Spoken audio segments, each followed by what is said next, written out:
अस्सलामुअलैकुम, मेरा नाम मोहम्मद शुएब है और आप देख रहे हैं शेबी बिटकॉइन यूट्यूब चैनल। आज के दिन मेरा टॉपिक क्रिप्टो मार्केट की अपडेट देना है। बिटकॉइन और इथेरियम का एनालिसिस करेंगे, मार्केट की अपडेट को डिस्कस करेंगे कि मार्केट किस तरह से मूव कर रही है और नेक्स्ट मार्केट का क्या लेवल हो सकता है जहां पर मार्केट रिजेक्ट हो सकती है, जहां से मार्केट पंप हो सकती है। सबसे पहले यहाँ पर बीटीसी का चार्ट मेरे पास ओपन है और बीटीसी के चार्ट में लास्ट टाइम अपनी वीडियो में मैंने ये बताया था कि हेड एंड शोल्डर का हमारे पास पैटर्न बन रहा है और इस पैटर्न का हमारा टारगेट ये था जो कि एग्जैक्टली हिट हो चुका है 67,000 तक। और पिछली वीडियो में मैंने आपको बताया था कि यहाँ से एक बार रिजेक्ट होगा और इस लेवल को रिटेस्ट करेगा, उसके बाद बीटीसी ऊपर जाएगा। तो देखें एग्जैक्टली एक लंबी सी वीक आई, वीक बनाकर इस लेवल को रिटेस्ट किया और उसके बाद बिटकॉइन ने दोबारा से ऊपर की तरफ जाने की कोशिश की और यहाँ पर अपनी 67,000 की जो रेंज है उस रेजिस्टेंस को ये कंफर्म करने की कोशिश कर रहा है। और अभी अगर यहाँ पर इस लेवल को जो है मैं दोबारा थोड़ा सा यहाँ तक ले जाऊँ तो फिर यहाँ पर हमें एग्जैक्टली पता लगेगा कि बिटकॉइन की पोजीशन कहाँ पर है। और यहाँ इस चीज़ को मैं थोड़ा सा ऊपर करना चाहूँगा। इस जगह पर बिटकॉइन की एक स्ट्रॉन्ग रेजिस्टेंस है जो कि 68,000 की प्राइस है। यहाँ पर देखें स्टार्टिंग में यहाँ से इसको एक स्ट्रॉन्ग रिजेक्शन मिली, ठीक है।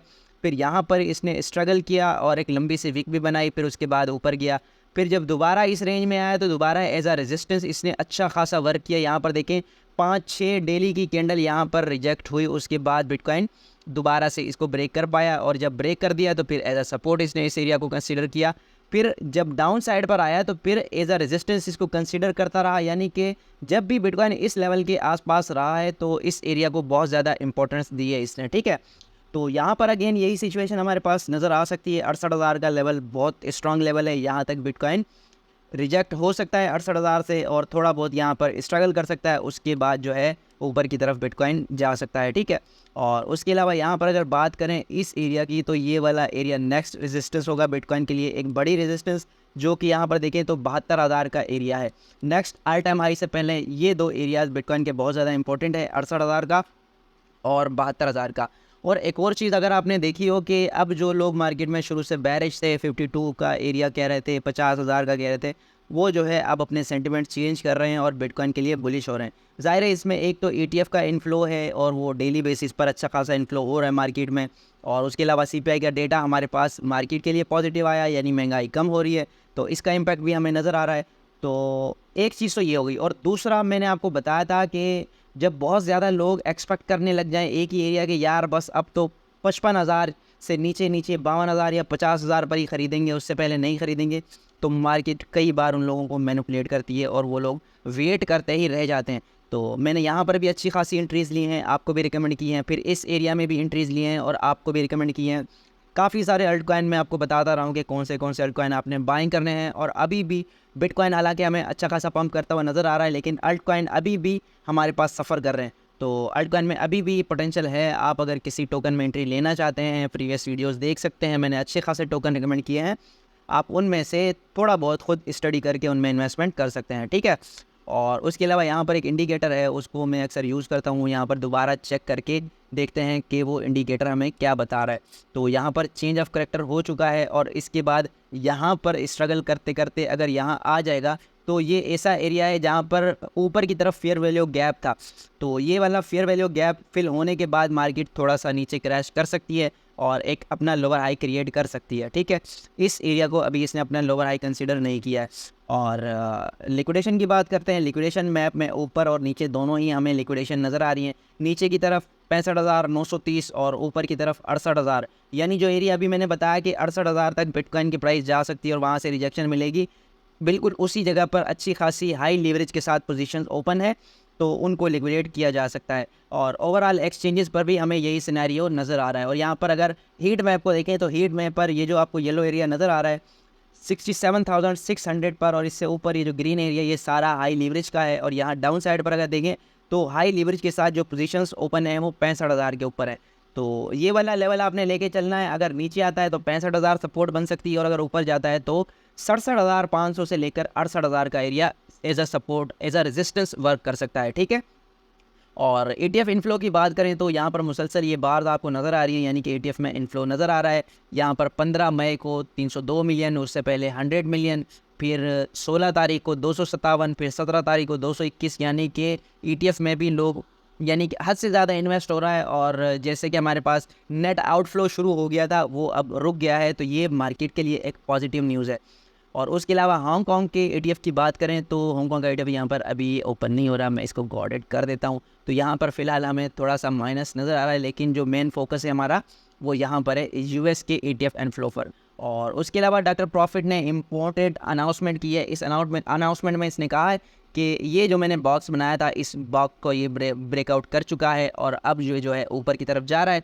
और लास्ट टाइम जब इसने ये बॉक्स बनाया था और बिटकॉइन इस एरिया के अराउंड ट्रेड कर रहा था, तो तभी मैंने अभी आपसे शेयर किया था और साथ में ये भी बताया था कि जो भी ट्रेडर्स हैं वो सारे के सारे एक तरफ, और इसका जो एनालिसिस था वो बिल्कुल सबसे अपोजिट था।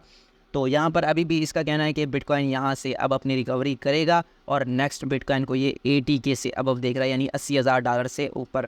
अच्छा, यहाँ पर की येंग जू जो कि क्रिप्टो क्वांट के CEO हैं, इन्होंने ये चार्ट शेयर किया है। और इस चार्ट के अकॉर्डिंग जब भी ये आपको ऑरेंज एरिया नज़र आ रहा है, ये इस लाइन को क्रॉस करता है तो 2 साल तक ये मतलब कि मार्केट रहती है बुलिश। उसके बाद बिटकॉइन दोबारा से क्रैश करता है और फिर बेयर मार्केट का फेज़ स्टार्ट हो जाता है।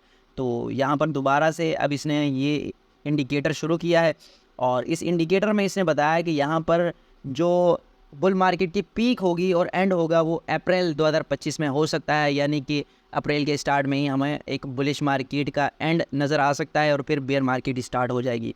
और उसके अलावा यहाँ पर माइक्रो जोइनिंग ने यहाँ पर ये चार्ट शेयर किया है। इस चार्ट के अकॉर्डिंग ये चार्ट है BTC डोमिनेंस का, और इसका कहना है कि ये एक स्ट्रॉन्ग रेजिस्टेंस साबित हो सकती है BTC के लिए। और फिर जब यहाँ पर BTC की डोमिनेंस क्रैश करेगी तो फिर अल्टकॉइन हमें अच्छा खासा ऊपर की तरफ जाता हुआ नज़र आएंगे, और फिर अल्टकॉइन जो है अपना नेक्स्ट ऑल टाइम हाई बना सकते हैं। और यहाँ पर इथेरियम की अपडेट लास्ट टाइम मैंने आपसे शेयर की थी, तो मैंने ये वाला एरिया शेयर किया था। मैंने कहा ये बहुत इंपॉर्टेंट एरिया है और एक किस्म का बेयर फ्लैग बन रहा है हमारे पास। अगर ये ब्रेक डाउन हो गया डाउन साइड पर, तो इथेरियम का जो नेक्स्ट फिर लेवल होगा वो ये वाला लेवल रह सकता है $2100 का।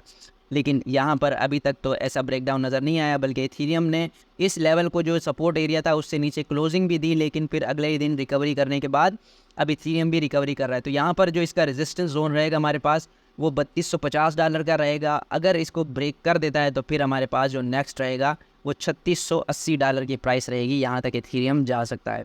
और उसके अलावा यहाँ पर क्रिप्टो बुलेट ने कुछ चार्ट शेयर किए हैं, और इस चार्ट में इसने फिबोनाची टूल लगाकर ये अंदाज़ा लगाया है कि कौन कौन सी कॉइन है जो अपना नेक्स्ट ऑल टाइम हाई लगा सकते हैं, यानी कि प्रीवियस ऑल टाइम हाई को ब्रेक करके न्यू ऑल टाइम हाई लगा सकते हैं, और कौन से टोकन है जो अपना नया ऑल टाइम हाई नहीं लगाएंगे।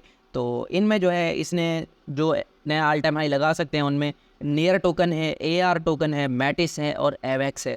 और उसके अलावा जो नहीं लगाएंगे उसमें डॉट है, आक्सी इन्फिनिटी का AXX टोकन है, फाइल टोकन है और एडा टोकन है। तो इसने फिबोनाची टूल इसने कहा है कि जो टोकन फिबोनाची टूल के अकॉर्डिंग 0.618 और 0.78 का एरिया क्रॉस कर चुके हैं या उसको टच कर चुके हैं, जैसे कि यहाँ पर आपको नज़र आ रहा है नियर प्रोटोकॉल और ये दूसरे टोकन्स, तो ये नया ऑल टाइम हाई बना सकते हैं। और ये जो टोकन है डॉट हो गया, आक्सी इन्फिनिटी हो गया और फाइल टोकन हो गया, ये अभी तक जो है 0.38 या 0.23 के आसपास ही ट्रेड कर रहे हैं। तो मतलब कि वीक कॉइन है, इनमें इतना वॉल्यूम नहीं आ रहा, तो इनमें ये पोटेंशियल कम देख रहा है। तो ये आज की वीडियो थी। उम्मीद है कि आज की वीडियो भी आपके लिए इन्फॉर्मेटिव रही होगी। मिलते हैं अपनी नेक्स्ट वीडियो में। अल्लाह हाफिज़।